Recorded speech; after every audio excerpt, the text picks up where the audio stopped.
Peace, y'all. Hiram Akeem here with another Black Thought Mecca Media Entertainment.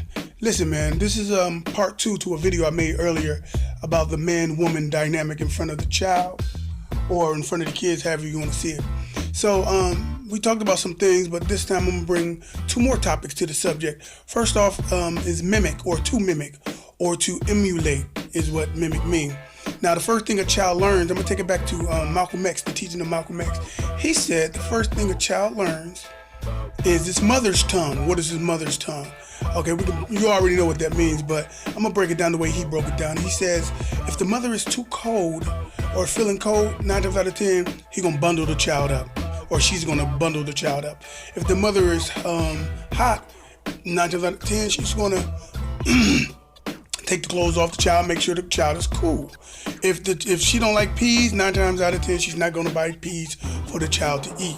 So this relationship that the mother and the child has, 9 times out of 10, the child is going to have those same likes and dislikes. Just growing up, just pretty much this ecosystem teaching, it is what it is. Whatever you're around is what you're going to mimic at an early stage. So I'm saying all that. Why am I saying all that, Brother Hiram, as far as the mimicking? Because it's important, because your child, the first thing it sees or she sees or he sees is the behavior of the mother and the father.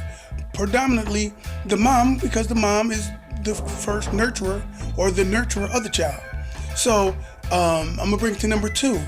If the mother is dealing with a husband or a baby daddy that she does not respect, it is paramount, most important, to try to censor how you relate to that guy in front of the kids, man. Real talk for real. Because listen, no matter how off the brother is, it's in his DNA to want to say something, to want to try to school somebody or try to educate. He can be a blind, deaf and dumb, black and mild, freaking blunt smoking, bitch calling nigga. He can be that type of dude and ain't really got no sense about himself, but something in him makes him feel like he can dictate and say a thing about his leadership in the household or in the grand scheme of family.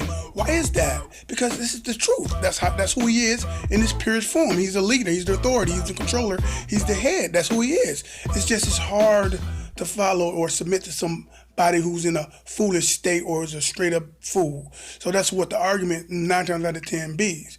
But at the end of the day, if you're with a brother like that, you know what I'm saying, and you hear him spewing his rhetoric, and you can't really swallow it or really don't even respect him enough to hear it, okay? You have to realize somebody is watching. A child, especially a daughter, she hears her mom turning to, just literally disrespecting, like, you can't tell me nothing. You don't know nothing. You can't tell me anything, blah, blah, blah. Whatever the hell the lady says, okay? What does that do? That makes the man feel like, dang, I ain't got nothing to say to this lady. I mean, I have a lot to say, but what I have to say won't be conducive to her development. And even if we're going to look at the brother, let's say this brother is righteous and he's on the square and he studies 360 degrees and he got something to say, but the lady is still in the mindset like, you can't tell me nothing. Dude, you have to identify, are you with somebody that you really can't tell nothing? Because every holy book that I studied, it's the man's position to point and direct and to lead, or as the Bible puts it, have to be a physical manifestation of what Christ was on earth to his family, to his woman. You know what I'm saying? Now, if the lady don't want to hear the Christ in you or the Christ in him, then we have an issue. But more importantly, the kids see the dang on power struggle in the house, man. So y'all got to make it a decision on what's important, man.